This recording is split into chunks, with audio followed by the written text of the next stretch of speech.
Well, and especially on this issue, Senator, of Stephen D'Antuono. I mean, to me, that's the craziest part of all. Forget the fact that the timers on the bombs apparently were not functioning. The timing wouldn't have made a whole lot of sense. Forget any of the questions that were raised by that.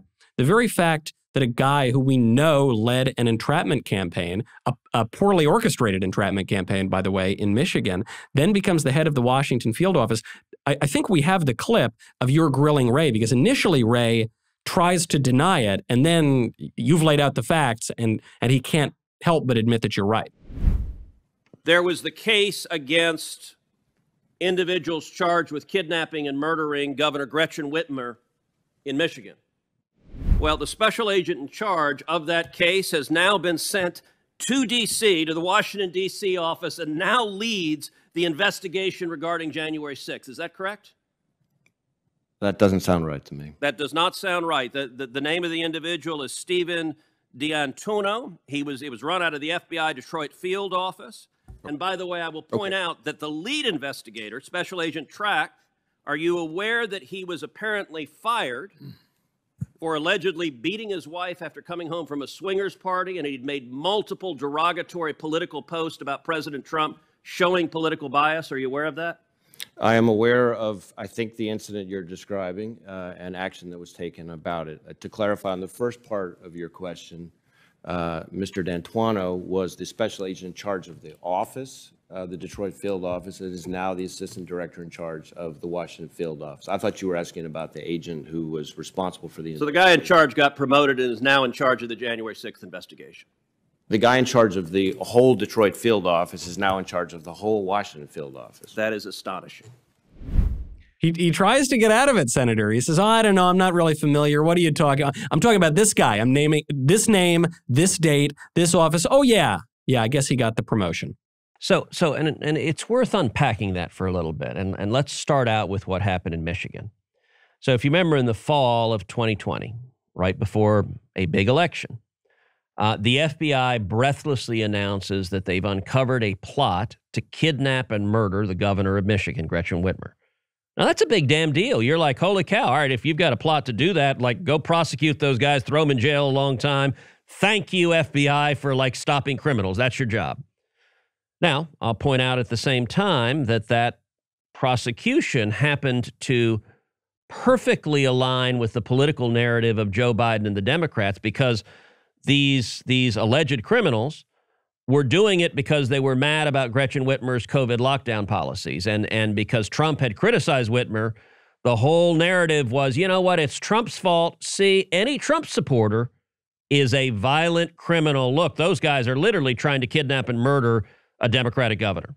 So it fit the political narrative beautifully, which, by the way, the corrupt corporate media got, ran with, danced, celebrated, said, see, unless you are a violent murderer too, you better vote for Joe Biden. That was what it was all about. All right. Fast forward to the actual trial. 4 guys go on trial. They're charged with various crimes, all related to an alleged plot to kidnap and murder Gretchen Whitmer. The end of the trial in federal court, the 4 defendants are convicted of 0 counts, nothing. 2 of them are acquitted across the board. The jury comes back and says, not guilty, not guilty, not guilty, not guilty. 2 of them have hung juries. So the juries can't agree, and so they have mistrials declared. So in the course of the trial, the prosecution gets 0 convictions on anything. Now, in any prosecution, that's a big deal. That's a big, serious problem.